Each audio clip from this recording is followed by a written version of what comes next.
Hello les beautés, ravie de vous retrouver pour une nouvelle vidéo. Je suis Mélissa, coach de Queen et mon job c'est d'aider les femmes à incarner leur puissance et à réaliser tous leurs désirs. Aujourd'hui on se retrouve pour parler légitimité et syndrome de l'imposteur. Cet horrible et mesquin petit syndrome de l'imposteur que vous avez, j'imagine, toutes connu au moins une fois dans votre vie. Évidemment, moi je vais aborder ce sujet sous l'angle du coaching parce que c'est ce que je connais, mais ça peut concerner n'importe quelle sphère, n'importe quel domaine de votre vie, dès l'instant où vous entreprenez quelque chose de nouveau.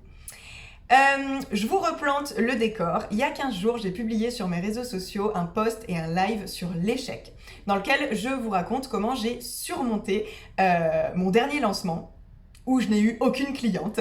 Et évidemment, ces publications ont suscité pas mal de réactions. J'ai eu beaucoup de discussions en message privé avec ma communauté, dont un échange que j'ai eu avec l'une d'entre vous et qui m'a inspiré la vidéo du jour. Alors, c'est donc une future entrepreneur qui, toutefois, ne s'est toujours pas lancée. Et donc, je lui demandais quels étaient les obstacles, quelles étaient les excuses, parce que on sait toutes les deux que ce sont des excuses, qui l'empêchaient de se jeter dans le grand bain. Et elle m'a répondu que c'était le grand classique, c'est-à-dire manque de légitimité, syndrome de l'imposteur, qui je suis pour donner des conseils à d'autres personnes.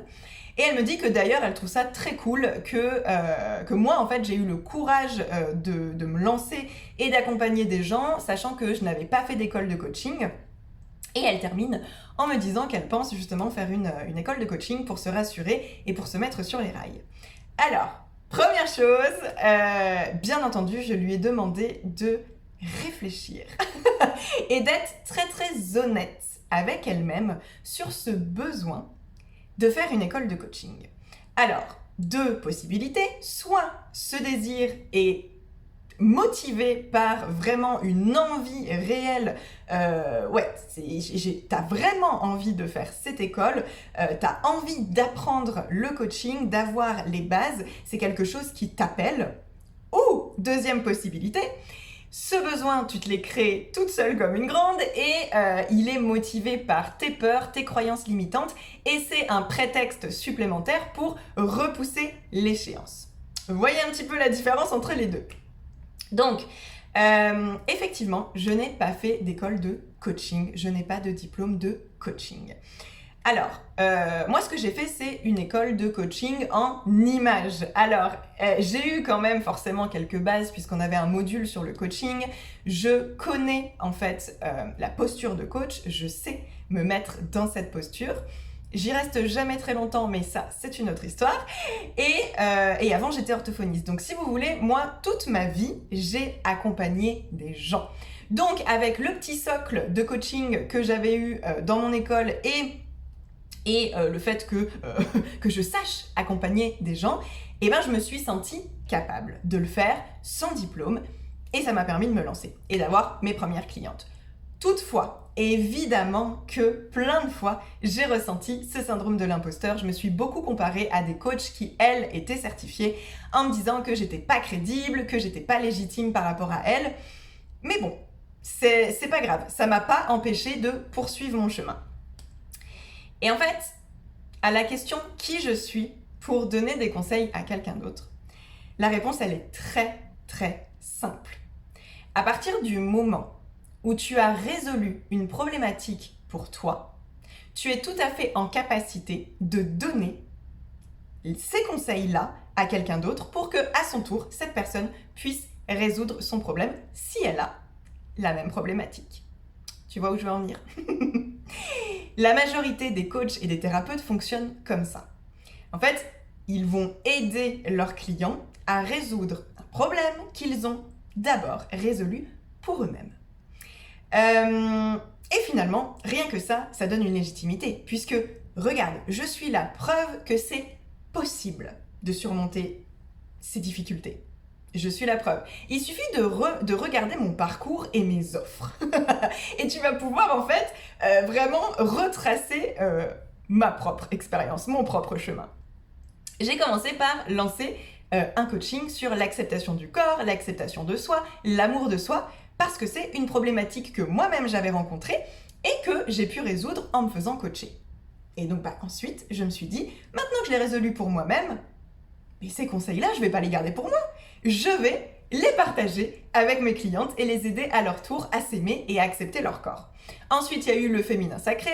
J'ai commencé à comprendre que j'avais de l'énergie féminine et à l'activer. Et je me suis dit, je vais aider mes clientes à faire la même chose et ainsi de suite. Et là, il va se passer la même chose pour le tarot. C'est-à-dire que moi, au quotidien, j'utilise le tarot pour faire mon développement personnel, pour travailler sur moi, pour résoudre des problématiques. Et bientôt, c'est ce que je proposerai aussi dans mes coachings. Donc, voilà, je pars du principe qu'à partir du moment où tu as pu résoudre cette problématique pour toi, tu peux aider les autres à le faire aussi. En fait, il y a un souci, c'est qu'avant de se lancer dans quelque chose, on attend de se sentir expert. On se dit que tant qu'on ne sera pas expert, on n'est pas capable, on n'est pas légitime de le faire et d'aider d'autres personnes. Sauf que, avant de pouvoir être expert dans un domaine, il va bien falloir pratiquer, il va bien falloir s'exercer. Imagine un chirurgien qui opère son premier patient. Est-ce que tu penses qu'il se sent légitime ? Je ne crois pas. Moi, quand je me suis retrouvée en tant qu'orthophoniste, fraîchement diplômée, en face de mon premier patient, je peux te dire que je me suis bien demandé ce que je foutais là. C'est comme ça, en fait. On apprend sur le tas. Dans n'importe quel métier, c'est en faisant qu'on va se perfectionner. Donc, si tu attends d'être experte pour te lancer, ça n'arrivera jamais. Ça n'arrivera jamais. Le chirurgien, il va prendre son courage à deux mains, il va opérer son patient et c'est à force d'opérer, c'est à force de voir des patients qu'il va pouvoir devenir meilleur et maîtriser davantage sa pratique et son art. On est d'accord. Ça se passe comme ça pour tout le monde, en fait. On ne naît pas expert. C'est impossible. Et c'est pas une raison pour s'empêcher d'y aller et de se lancer. Donc, la première chose que je voulais dire, c'était ça. C'est que ça part de sa propre expérience. Si toi, tu as eu cette expérience, tu as résolu cette problématique, pour moi, tu es légitime d'aider d'autres personnes à le faire. L'autre chose, les filles, c'est que personne n'a rien inventé. Ni dans le coaching, ni dans n'importe quoi. En fait, ce que je vous transmets au quotidien et ce que n'importe qui vous transmet autour de vous, ce sont des choses qu'on nous a transmises avant. C'est que ça, c'est de la transmission d'informations, de choses qui ont été apprises dans des formations, apprises dans des écoles, lues dans des livres, vues dans des vidéos, écoutées dans des podcasts. Aujourd'hui, on a un accès illimité à l'information. Tu peux à peu près avoir n'importe quelle information à ta disposition, vraiment. Donc, ne pensez pas que certaines personnes détiennent des secrets, des choses que vous allez découvrir et vous dire « Oh waouh, c'est juste incroyable, je savais pas du tout ». En fait, il suffit de regarder, je sais pas si ça vous a déjà fait ça, mais quand vous achetez un livre ou quand vous achetez une formation et vous vous dites « Waouh, non mais je sens que là, ce livre, ça va être une révélation, je sens que cette formation, mais ça va changer ma vie ». En fait, vous lisez le livre, vous faites la formation et vous vous dites « Ouais, en fait, il y avait déjà pas mal d'informations que je connaissais déjà. » Bien sûr. Bien sûr, puisque personne n'invente rien.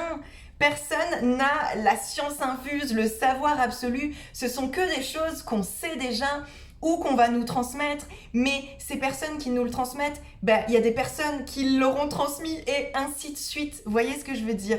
Donc, pour moi, du moment que tu couples les informations et les compétences que tu as reçues à ta propre expérience, c'est-à-dire au fait que tu as résolu la problématique pour toi-même et que tu y ajoutes ta petite touche, important, il faut y ajouter ton unicité, ton individualité, c'est pour ça que les gens vont te choisir. À partir de ce moment-là, pour moi, tu es tout à fait capable et légitime d'accompagner quelqu'un à résoudre cette problématique à son tour. Qu'on soit bien clair là-dessus. Mes clientes me choisissent pour moi et mon énergie. Elles ne me choisissent pas pour mes outils, ni pour mes diplômes. D'ailleurs, on ne m'a absolument jamais demandé mes diplômes. Je ne sais même pas si mes clientes sont au courant que je n'ai pas fait d'école de coaching, mais elles s'en foutent en fait. Ce qui les intéresse, c'est vraiment de pouvoir en fait baigner dans mon énergie, dans mes vibrations. Elles, tout ce qu'elles ont besoin de voir, c'est que j'ai résolu la problématique. Ça se voit. Sur les réseaux, on peut voir qu'aujourd'hui, j'accepte mon corps, que je m'apprécie et voilà, que j'ai confiance en moi. Donc, ça se voit, c'est visible. Elles ont juste besoin de cette preuve-là, mes clientes. Et elles se disent, ok, Mélissa, elle a réussi à atteindre l'objectif que je voudrais atteindre. Donc, je vais la voir et elle va m'aider. On va le faire ensemble. C'est vraiment ça, c'est surtout ça, en fait, de se faire accompagner, je trouve. Pourquoi on prend un coaching ? C'est en fait déjà, pour gagner du temps. Première chose. Autre chose, c'est pour ne pas devoir faire soi-même toutes les recherches parce que de devoir récupérer, accumuler toutes ces ressources, ça prend du temps, c'est hyper lourd. Donc du coup, voilà, c'est si on n'a pas envie de le faire seul. Et puis, un coach ou un thérapeute va vraiment nous aider à jalonner le chemin, à nous guider, à nous mettre comme ça sur les rails. Et ce sera donc plus facile d'atteindre notre objectif. J'ai une façon très particulière de coacher, sans doute d'une part parce que je n'ai pas fait d'école de coaching, donc je ne suis pas formatée, et d'autre part parce que, au fur et à mesure du temps, je me suis façonné ma propre méthode. Méthode qui n'est pas du tout définitive, puisque elle change en fait au fur et à mesure de mon expérience, au fur et à mesure des clientes que je rencontre et de mon avancée, tout simplement. Donc, ce que je veux dire là-dedans, c'est que oui, je sors très souvent de la posture de coach. Oui, je suis sans doute trop impliquée avec mes clientes. Et il m'est déjà arrivé plein de fois de discuter post-séance avec une cliente en lui disant « Mon Dieu, je suis tellement sortie des règles strictes du coaching. » Et en fait, à chaque fois, ma cliente m'a répondu « Mais Mélissa, pas de pression, en fait, c'est exactement ce que j'avais besoin d'entendre et c'est ce que j'attends de toi et c'est ce que je veux et c'est ce que j'aime chez toi. » En fait, voilà, mes clientes me choisissent parce que c'est ce qu'elles veulent, c'est ce qu'elles attendent. C'est clairement ce qui assure la réussite de mes accompagnements, le lien hyper fort que j'aime créer en fait avec mes clientes. Enfin, c'est pas mes outils, c'est pas mon diplôme, c'est pas les exercices que je propose. Enfin, vous voyez, on est au-delà en fait. Ça va bien au-delà. Et d'ailleurs, je connais des coachs certifiés qui aujourd'hui se sont carrément éloignés des règles hyper strictes du coaching et de ce qu'elles ont pu apprendre en école de coaching en fait. Elles se sont créées elles aussi leur propre méthode et c'est très bien comme ça. Donc voilà, voilà à peu près ce que je voulais dire sur le sujet. S'il y a quelque chose qui te fait vibrer, ce serait tellement, tellement dommage d'attendre en fait. Pourquoi attendre ? Qu'est-ce que t'as à perdre ? Au pire, qu'est-ce qui pourrait arriver ? Je suis sûre que c'est beaucoup moins grave que ce que tu t'imagines. Enfin, si tu te lances jamais, si tu repousses constamment, tu deviendras jamais cette experte et tu feras jamais ce qui te fait vibrer, ce qui t'apporte du bonheur et de l'épanouissement et quel dommage. Et voilà, vis ta vie en te disant que tu ne veux pas avoir de regrets à 70 balais. Et je dis 70 balais, mais on ne sait pas ce que la vie nous réserve, on ne sait pas de quoi demain est fait. Donc, ouais, ne laisse pas de place en fait à ton mental, ne laisse pas trop de place à tes doutes, à tes peurs, à tes croyances limitantes. Parce que elles, leur job, c'est ça, c'est de te garder en fait dans ta petite situation confortable où tu fais que des choses que tu connais, où tu ne sors pas de ta zone de confort, où c'est un terrain connu, il n'y a pas de risque. Ouais, mais est-ce que la vie vaut vraiment la peine d'être vécue si on ne prend pas de risque ? Je vais vous laisser là-dessus les filles, à méditer. Bon, j'espère que c'était pas trop brouillon cette vidéo. On se retrouve la semaine prochaine. Je vous fais des gros bisous et prenez bien soin de vous.